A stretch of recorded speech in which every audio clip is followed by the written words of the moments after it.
यह कहानी एक राजा और बौद्ध भिक्षुक की है। राजा तो बहुत से हुए, लेकिन यह बौद्ध भिक्षुक सबसे अलग थे। बौद्ध धर्मा। इस कहानी की शुरुआत एक परेशान राजा से होती है। वह राजा अपने मन को शांत करने का बहुत सा प्रयास करता है, पर उसका मन शांत नहीं हो पाता। वह अपने राज्य के बड़े बड़े विद्वानों को अपने महल में बुलाता है और उनसे उपाय पूछता है। लोग तरह तरह के उपाय राजा को बताते हैं, पर कोई भी उपाय काम नहीं करता। एक दिन एक व्यक्ति राजा के पास आता है और कहता है, आपके मन को शांत करने का उपाय है।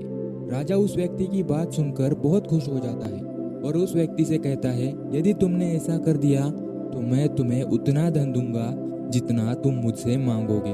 वह व्यक्ति राजा से कहता है, आपका मन तो मैं शांत नहीं कर सकता, पर एक सन्यासी है जो आपका मन शांत कर सकता है। वह कोई आम सन्यासी नहीं है, वह बहुत पहुंचा हुआ सन्यासी है। आप उससे एक बार अवश्य मिलिए, वह आपके समस्या का समाधान जरूर कर देगा। राजा उस व्यक्ति से कहते हैं, कहाँ मिलेगा मुझे यह सन्यासी? वह व्यक्ति राजा से कहता है, यहाँ से कुछ दूर जंगल में उसकी एक छोटी सी कुटिया है।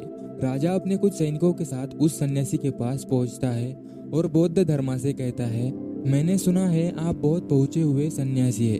बौद्ध धर्मा राजा को अनदेखा सा कर देते हैं। राजा सोचता है कि शायद बौद्ध धर्मा ने मुझे सुना नहीं। राजा फिर कहता है, मैंने सुना है आप बहुत पहुंचे हुए सन्यासी हैं। क्या आप मेरी समस्या का समाधान कर सकते हैं? बौद्ध धर्मा राजा के किसी भी प्रश्न का उत्तर नहीं देते। राजा मन ही मन सोचता है कि बौद्ध धर्मा उसे कोई उत्तर क्यों नहीं दे रहे। राजा सीधे मुद्दे की बात पर आता है। राजा बौद्ध धर्मा से पूछता है, क्या आप मेरे मन को शांत कर सकते हैं? बौद्ध धर्मा मुस्कुराते हुए कहते हैं और राजा से पूछते हैं, तुम्हारा मन अशांत क्यों है? राजा कहता है, वैसे तो मेरे पास किसी भी चीज की कोई कमी नहीं है। धन मेरे पास इतना है जिसका मुझे खुद अंदाजा नहीं।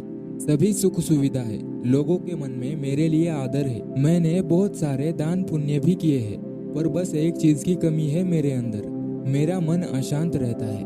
यदि ये कभी कभी शांत भी हो जाता है तो फिर से अशांत होता है। क्या आप मेरे मन को शांत कर सकते हैं? मैं बड़ी आशा लेकर आपके पास आया हूँ।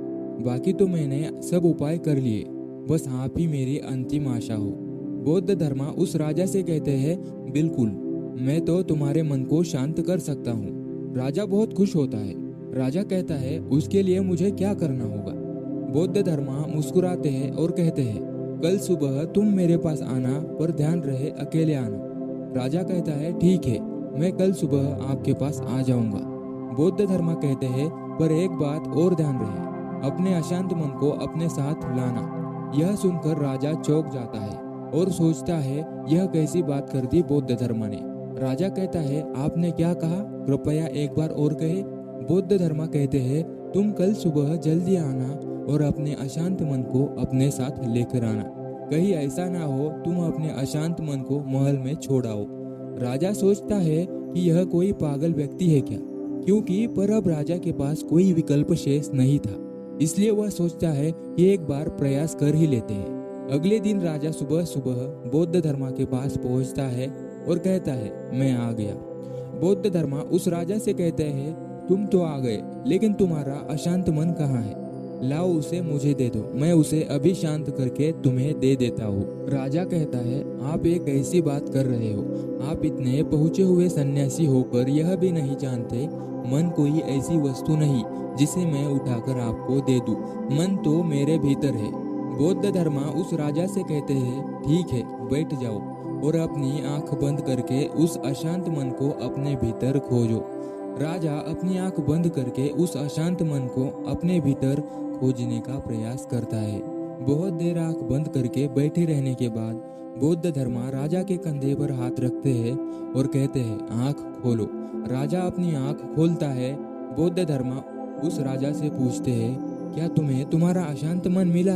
राजा कहता है, नहीं। बौद्ध धर्मा राजा से कहते हैं, कोई बात नहीं, अब तुम कल प्रयास करना, आज के लिए इतनी खोज पर्याप्त है। राजा अपने महल चला जाता है। अगले दिन सुबह फिर राजा बौद्ध धर्मा के पास आता है और वैसा ही करता है जैसा कल बौद्ध धर्मा ने बताया था। राजा बैठ जाता है और अपनी आंख बंद कर लेता है और अपने उस अशांत मन को अपने भीतर खोजने लगता है। बहुत देर तक राजा बैठा रहता है। बौद्ध धर्मा फिर से राजा के कंधे पर हाथ रखते हैं और कहते हैं, क्या तुम्हें तुम्हारा अशांत मन मिला? राजा बड़ी शांत आवाज में बौद्ध धर्मा से कहता है, नहीं। बौद्ध धर्मा राजा से कहते हैं, कोई बात नहीं, आज के लिए इतना ही पर्याप्त है, अब तुम कल आना। अगले दिन सुबह राजा फिर बौद्ध धर्मा के पास आता है और वैसा ही करता है जैसे पूरे 2 दिन से कर रहा था। राजा बैठता है और अपनी आंखें बंद कर लेता है और उसी अपने अशांत मन को ढूंढने का प्रयास करता है। इस बार बौद्ध धर्मा राजा के कंधे पर हाथ रखकर उसकी आंखें नहीं खुलवाते। राजा बस अपनी आंखों को बंद करके बैठा रहता है। काफी समय बीत जाता है। बौद्ध धर्मा राजा के पास ही बैठे रहते हैं। पूरा दिन बीत जाता है, पूरी रात बीत जाती है, पर राजा आंखें बंद करके अपने उस अशांत मन को ढूंढ रहा होता है।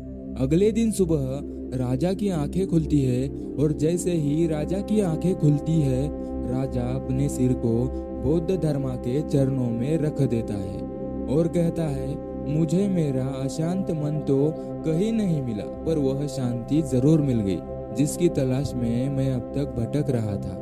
दोस्तों, उस राजा की तरह हम सभी भी अपनी मन की शांति को कहीं बाहर ही खोज रहे होते हैं। वह शांति कहीं बाहर नहीं, वह शांति हम सबके भीतर ही होती है। बस जरूरत है तो उसे अपने अंदर खोजने की, भीतर ढूंढने की।